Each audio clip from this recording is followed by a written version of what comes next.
Hello दोस्तों, आज एक बार फिर आपका स्वागत है इम्बाइब इंग्लिश क्लासेस के इस नए वीडियो लेक्चर में।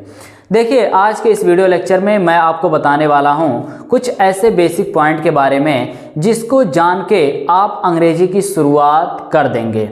यानी आज का ये वीडियो लेक्चर आपके लिए बहुत ही इम्पॉर्टेंट, बहुत ही यूज़फुल होने वाला है। इस वीडियो लेक्चर में आपको कुछ ऐसे बेसिक पॉइंट के बारे में बताया जाएगा जो आप हो सकता है ना जानते हों और आपके लिए बहुत ही इम्पॉर्टेंट है इस पॉइंट को जानना। तो चलिए हम ये जानते हैं कि आज का ये वीडियो लेक्चर किस पॉइंट पर है, किस टॉपिक पर है। देखिए, आज के इस वीडियो लेक्चर में सबसे पहले आपको बताया जाएगा सेंटेंस एनालिसिस के बारे में कि सेंटेंस एनालिसिस होता क्या है। तो देखिए, अगर हम यहाँ पे बात करें सबसे पहले सेंटेंस एनालिसिस के बारे में, तो देखिए सेंटेंस एनालिसिस इंग्लिश ग्रामर का वो इम्पॉर्टेंट पार्ट है जिसके थ्रू हम सेंटेंस को पहचानना स्टार्ट करते हैं कि हमारे सेंटेंस में किस तरह के क्लॉज का यूज किया गया है, हमारे सेंटेंस में किस कैटेगरी के सेंटेंस का यूज किया गया है, हमारे सेंटेंस की पहचान क्या है। तो सेंटेंस एनालिसिस में आपको सेंटेंस को पहचानने का तरीका बताया जाएगा कि किस तरह से हम सेंटेंस को पहचानते हैं। बस यही है सेंटेंस एनालिसिस, और आज के इस वीडियो लेक्चर में आप फुल डिटेल जानने वाले हैं सेंटेंस एनालिसिस के बारे में। देखिए, अब हम बात करते हैं सेंटेंस एनालिसिस को जब हम आगे लेकर आते हैं तो हमें मिलता है क्लॉज। अब यहाँ पे आप लोग ये सोच रहे होंगे कि ये क्लॉज क्या होता है, क्योंकि देखिए क्लॉज की हमें ज़रूरत पड़ती है जब हम अंग्रेजी धीरे धीरे सीखना स्टार्ट करते हैं, बोलना स्टार्ट करते हैं, लिखना स्टार्ट करते हैं, तो हमें कुछ ऐसे सेंटेंस को बोलने की ज़रूरत पड़ती है जहाँ पे थोड़ा सेंटेंस हमारा स्टैंडर्ड लगे और बोलने में अच्छा, सुनने में अच्छा लगे। तो उस टॉपिक को, उस पॉइंट को पकड़ने के लिए हमें क्लॉज का ज्ञान होना बहुत ही आवश्यक होता है। तो यहाँ पे मैं आपको बताऊंगा क्लॉज के बारे में कि क्लॉज क्या होते हैं, हम किस तरह से पहचानते हैं कि क्लॉज कितने टाइप के होते हैं, आपको आगे बताया जाएगा। सबसे पहले हम ये जान लेते हैं कि क्लॉज होता क्या है। देखिए, अगर हम यहाँ पे बात करें क्लॉज के बारे में, क्लॉज वो सेंटेंस होता है जिसमें कम से कम एक सब्जेक्ट और एक फाइनाइट वर्ब होता है, एक फाइनाइट वर्ब होता है।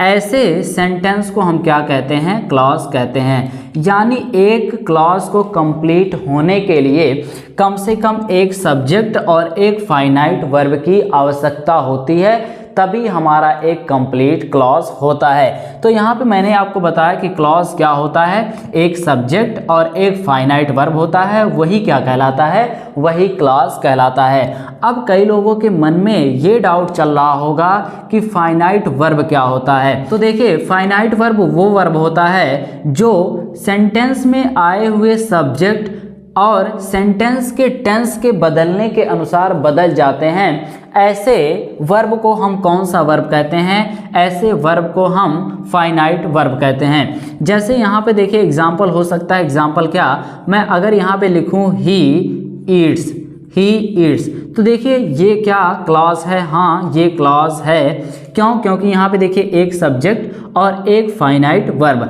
अब कैसे कह सकते हैं कि ये फाइनाइट वर्ब है या नहीं है? तो देखिए हमने यहाँ पे ही लिखा है और ही लिखने के वजह से यहाँ पे ईट के साथ यस और यस का यूज किया गया है। अगर हम इस सब्जेक्ट को ही को आई में चेंज करते हैं तो ये क्या हो जाता है? ही ईट हो जाता है। यहाँ पे भी ये क्लॉज है। और यहाँ पे देखिए, यहाँ पे ईट क्या है? यहाँ पे ईट एक फाइनाइट वर्ब है। क्यों? क्योंकि यहाँ पे देखिए ईट्स था और यहाँ पे जब सब्जेक्ट को चेंज किया गया तो ये किस में कन्वर्ट हो गया? ये ईट में कन्वर्ट हो गया। तो ऐसे सेंटेंस को हम क्या कहते हैं? ऐसे सेंटेंस को क्लॉज कहा जाता है जिसमें एक सब्जेक्ट, कम से कम एक सब्जेक्ट हो और एक फाइनाइट वर्ब हो, उसको हम क्या कहते हैं? क्लॉज कहते हैं। अब आगे आते हैं और ये देखते हैं कि क्लॉज कितने टाइप के होते हैं। देखिए, अगर मैं यहाँ पे बात करूँ क्लॉज के टाइप के बारे में, तो क्लॉज 3 टाइप के होते हैं, यानी 3 टाइप के क्लॉज होते हैं। कौन कौन सा क्लॉज? एक होता है प्रिंसिपल क्लॉज, जिसे मेन क्लॉज भी कहा जाता है। इसको हम इंडिपेंडेंट क्लॉज भी कहते हैं, इंडिपेंडेंट क्लॉज इसको कहा जाता है। और ये सिंपल क्लॉज के भी नाम से जाना जाता है, यानी ये फर्स्ट टाइप है। और सेकंड है सबऑर्डिनेट क्लॉज। सबऑर्डिनेट क्लॉज अभी मैं आपको वन बाय वन करके बताता हूँ। सबऑर्डिनेट क्लॉज, उसके बाद इसी सबऑर्डिनेट क्लॉज को कहा जाता है डिपेंडेंट क्लॉज। और तीसरा टाइप का जो क्लॉज होता है उसको कहा जाता है कोऑर्डिनेट क्लॉज। तो ये 3 टाइप के क्लॉज होते हैं। कौन कौन सा यहाँ पे आपको बताया गया है? प्रिंसिपल क्लॉज, जिसे मेन क्लॉज या इंडिपेंडेंट क्लॉज या सिंपल क्लॉज भी कहते हैं, और दूसरा है सबऑर्डिनेट क्लॉज, जिसे डिपेंडेंट क्लॉज भी कहा जाता है, और तीसरा कोऑर्डिनेट क्लॉज होता है। अब हम यहाँ पे ये जान लेते हैं कि किस तरह के क्लॉज को हम principal, main, independent, simple clause कहते हैं, और किस तरह के क्लॉज को हम सबऑर्डिनेट क्लॉज या डिपेंडेंट क्लॉज कहते हैं, और किस तरह के क्लॉज को हम कोऑर्डिनेट क्लॉज कहते हैं। तो देखिए, सबसे पहले हम यहाँ पे बात करते हैं प्रिंसिपल क्लॉज यानी इस क्लॉज के बारे में। तो देखिए, इस क्लॉज को समझने के लिए मैं आपके सामने कुछ सेंटेंस लिखता हूं, और उस सेंटेंस के थ्रू मैं आपको ये बताऊंगा कि किस तरह के क्लॉज होते हैं जिनको हम इस तरह के क्लॉज कहते हैं। देखिए, मैं आपके सामने ये सेंटेंस लिख रहा हूं। सेंटेंस क्या है? This is my pen. This is my pen. यह मेरा कलम है। यह मेरा कलम है। तो सबसे पहले आप ये जान लीजिए कि ये क्लॉज होता क्या है। देखिए, ये वो क्लॉज होते हैं जो अपने आप में पूर्ण स्वतंत्र होते हैं, किसी के ऊपर निर्भर नहीं रहते हैं, किसी के ऊपर डिपेंडेंट नहीं रहते हैं। ये इंडिपेंडेंट होते हैं और अपने आप में पूर्ण अर्थ निकालते हैं। ऐसे क्लॉज को हम कौन सा क्लॉज कहते हैं? Principal, main, independent, simple. इसकी वजह से यहाँ पे देखिए, इंडिपेंडेंट क्लॉज भी इसी क्लॉज को कहा जाता है। जैसे यहाँ पे देखिए, इस सेंटेंस को अगर हम देखें, दिस इज़ माई पेन, यह मेरा कलम है। तो जब मैंने आपसे ये कहा यह मेरा कलम है, तो आपको ये बात पूरी तरह से समझ में आ गई कि मैं कहना क्या चाहता हूँ। यानी इस सेंटेंस में पूर्ण अर्थ निकल रहा है कि इस सेंटेंस का सेंस क्या होगा या क्या मैं कहना चाहता हूँ। तो ऐसे क्लॉज को हम कौन सा क्लॉज कहते हैं? इस तरह के क्लॉज कहे जाते हैं। दिस इज़ माई पेन, यह मेरा कलम है। ये देखिए, ये क्लॉज है कि नहीं? है, क्योंकि यहाँ पे देखिए, दिस जो क्या है? सब्जेक्ट है, और इज क्या है? एक फाइनाइट वर्ब है। अगर हम दिस को दीज में चेंज करते हैं तो देखिए, इज क्या हो जाएगा? ये भी चेंज हो जाएगा। तो ये क्लॉज होने के साथ साथ कौन सा क्लॉज है? ये क्लॉज है। तो ऐसे क्लॉज को हम कौन सा क्लॉज कहते हैं? Simple, main, principal, independent clause कहा जाता है। अब हम बात करते हैं सबऑर्डिनेट या डिपेंडेंट क्लॉज के बारे में। तो देखिए, अगर हम इसके बारे में बात करें, सबऑर्डिनेट या डिपेंडेंट क्लॉज के बारे में, तो आपको सुन के कुछ अंदाज़ा हो गया होगा कि डिपेंडेंट क्लॉज इसको क्यों कहा जाता है। देखिए, डिपेंडेंट क्लॉज इसको इसलिए कहा जाता है क्योंकि ये अपने आप में पूर्ण स्वतंत्र नहीं होता है, अपने आप में पूर्ण अर्थ नहीं निकाल पाता है, और अपने पूर्ण अर्थ के लिए ये सिंपल या प्रिंसिपल या मेन या इंडिपेंडेंट क्लास पे क्या रहता है? डिपेंड रहता है। तो ऐसे क्लास को हम कौन सा क्लास? डिपेंडेंट या सबऑर्डिनेट क्लास कहते हैं। जैसे यहाँ पे देखिए, अगर मैं आपके सामने एक सेंटेंस लिखूं और सेंटेंस के थ्रू आपको समझाऊं, तो वो सेंटेंस क्या होगा? सेंटेंस ये कि ही एट पास्ता, पास्ता खाइए। He ate pasta because he was hungry। उसने क्या किया? पास्ता खाया, क्योंकि वह क्या था? हंग्री था, यानी भूखा था। अब यहाँ पे देखिए, अगर हम इस पूरे सेंटेंस को 2 पार्ट में बांट देते हैं, यहाँ से लेके यहाँ तक और यहाँ से लेके यहाँ तक। देखिए, जब हम बात करते हैं सेंटेंस के इतने पार्ट को अगर हम देखते हैं, जो क्या लिखा है? ही एट पास्ता, वह पास्ता खाया। जब मैंने आपसे ये कहा तो आप ये पूरी तरह से समझ गए कि मैं कहना क्या चाहता हूँ। तो देखिए, इस तरह के क्लॉज को हम क्या कहते हैं? इस तरह के क्लॉज को अभी मैंने आपको कहा सिंपल क्लॉज या मेन क्लॉज, इंडिपेंडेंट क्लॉज या सिंपल क्लॉज कहा जाता है, ठीक है। लेकिन अगर हम यहाँ पे बात करें इतने पार्ट के बारे में जहाँ पे क्या लिखा है, बिकॉज ही वॉज हंग्री, क्योंकि वह क्या था, भूखा था। अच्छा मान के चलिए कि यहाँ पे कुछ ना लिखा गया है, कुछ भी नहीं लिखा गया है, ही एट पास्ता, केवल इतना लिखा गया है बिकॉज ही वॉज हंग्री। तो देखिए जब मैंने आपसे ये कहा बिकॉज ही वॉज हंग्री, क्योंकि वह भूखा था, तो क्या इस सेंटेंस को सुनने के बाद या सेंटेंस के इतने पार्ट को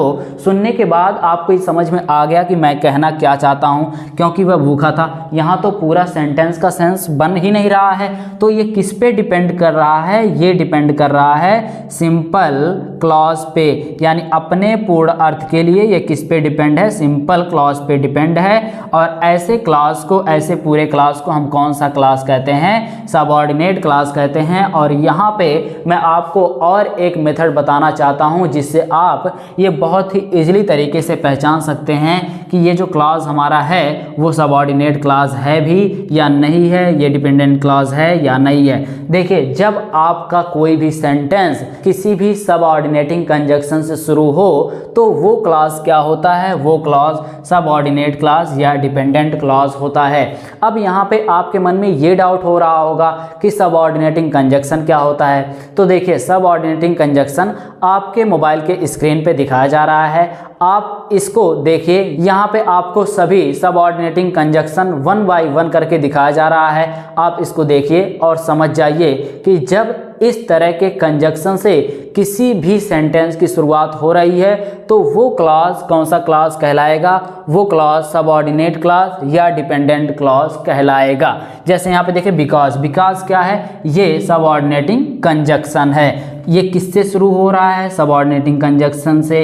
इसके वजह से ये कौन सा क्लॉज है? ये क्लॉज है सबऑर्डिनेटिंग क्लॉज या डिपेंडेंट क्लॉज। और ये किसके ऊपर डिपेंड कर रहा है? ये simple clause, independent clause, main clause या प्रिंसिपल क्लॉज पे डिपेंड कर रहा है। तो ऐसे क्लॉज को हम इस तरह के क्लॉज कहते हैं। अब हम बात करते हैं कोऑर्डिनेट क्लॉज के बारे में कि कोऑर्डिनेट क्लॉज क्या होते हैं। तो यहाँ पे देखिए कोऑर्डिनेट क्लॉज को भी समझने के लिए मैं आपके सामने एक सेंटेंस लिखता हूँ और सेंटेंस के थ्रू आपको बताऊंगा तो आपको बेहतर तरीके से समझ में आएगा। वो सेंटेंस क्या है? सेंटेंस ये है कि Ram is a good and wise person. यहाँ पे देखिए आपके सामने ये सेंटेंस लिखा गया है, Ram is a good and wise person. अच्छा क्या हम इस सेंटेंस को इस तरह से लिख सकते हैं जहाँ पे क्या होगा? Ram is a good person and Ram is a wise person. क्या इस तरह के सेंटेंस को हम इस तरह से लिख सकते हैं? हाँ, इस तरह के सेंटेंस को हम इस तरह से लिख सकते हैं। अब यहाँ पे देखिए, अब इस सेंटेंस को कितने पार्ट में बांट दिया गया है? दो पार्ट में बांट दिया गया है। पहला क्या है? Ram is a good person और दूसरा क्या है? Ram is a wise person. अब देखिए अगर हम इस सेंटेंस को देखते हैं, जब मैं आपसे ये कहता हूँ या कोई भी आपसे ये कहता है या आप ये सुनते हैं, देखते हैं, पढ़ते हैं Ram is a good person, तो इसका आपको पूर्ण अर्थ मिल रहा है कि राम एक अच्छा व्यक्ति है यहाँ पे। तो ये हम कौन सा क्लास कह सकते हैं? जिस क्लास का पूर्ण अर्थ निकलता हो उस क्लास को हम सिंपल या मेन, प्रिंसिपल या इंडिपेंडेंट क्लास कहते हैं। हाँ, और यहाँ पे देखते हैं Ram is a wise person, इसका भी पूर्ण अर्थ निकल रहा है कि राम क्या है? बुद्धिमान आदमी है, बुद्धिमान व्यक्ति है। तो ये भी सिंपल क्लॉज है। अब यहाँ पे देखिए ये भी सिंपल क्लॉज, ये भी सिंपल क्लॉज, और दो सिंपल क्लॉज को किससे जोड़ दिया गया है? दो सिंपल क्लॉज को एंड से जोड़ दिया गया है, जो कि क्या है? कोऑर्डिनेटिंग कंजक्शन है। तो देखिए कोऑर्डिनेट क्लॉज वो क्लॉज होते हैं जिसमें दो समान ऑर्डर के, दो समान कैटेगरी के क्लॉज को कोऑर्डिनेटिंग कंजक्शन के साथ जोड़ दिया जाता है। तो ऐसे क्लॉज को हम कौन सा क्लॉज कहते हैं? ऐसे क्लॉज को हम कोऑर्डिनेट क्लॉज कहते हैं। जैसे यहाँ पे है, यहाँ पे देखिए राम इज अ गुड, अब यहाँ पे एंड क्या है? एंड यहाँ पे कोऑर्डिनेटिंग कंजक्शन है और इसको किससे जोड़ दिया गया है? कोऑर्डिनेटिंग कंजक्शन से जोड़ दिया गया है। तो ऐसे क्लास को हम कौन सा क्लास कहते हैं? कोऑर्डिनेट क्लास कहते हैं। अब देखिए आपके मन में यहाँ पे भी डाउट हो रहा होगा कि कोऑर्डिनेटिंग कंजक्शन क्या होता है। तो देखिए आपके मोबाइल पे फिर एक बार कोऑर्डिनेटिंग कंजक्शन दिखाया जा रहा है। आप इसको समझिए और जान जाइए कि कोऑर्डिनेटिंग कंजक्शन होता क्या है, किस तरह के कोऑर्डिनेटिंग कंजक्शन होते हैं। तो ये जो आपके मोबाइल के स्क्रीन पे दिखाया जा रहा है ये सभी कोऑर्डिनेटिंग कंजक्शन है। ऐसे कंजक्शन को हम कोऑर्डिनेटिंग कंजक्शन कहते हैं। तो आज के इस वीडियो लेक्चर में मैंने आपको बताया सेंटेंस एनालिसिस क्या होता है, क्लॉज क्या होता है, किसको हम क्लॉज कहते हैं और क्लॉज के कितने टाइप होते हैं और उन सभी टाइप को किस तरह से हम पहचानते हैं, किस तरह से फाइंड आउट करते हैं कि हमारा ये क्लॉज इस कैटेगरी का है या इस कैटेगरी का है या इस कैटेगरी का है। तो आज के इस वीडियो लेक्चर में बस इतना ही। फिर मिलते हैं आपसे नेक्स्ट वीडियो में नए लेक्चर के साथ, नए टॉपिक के साथ। थैंक यू इस पूरे वीडियो को देखने के लिए।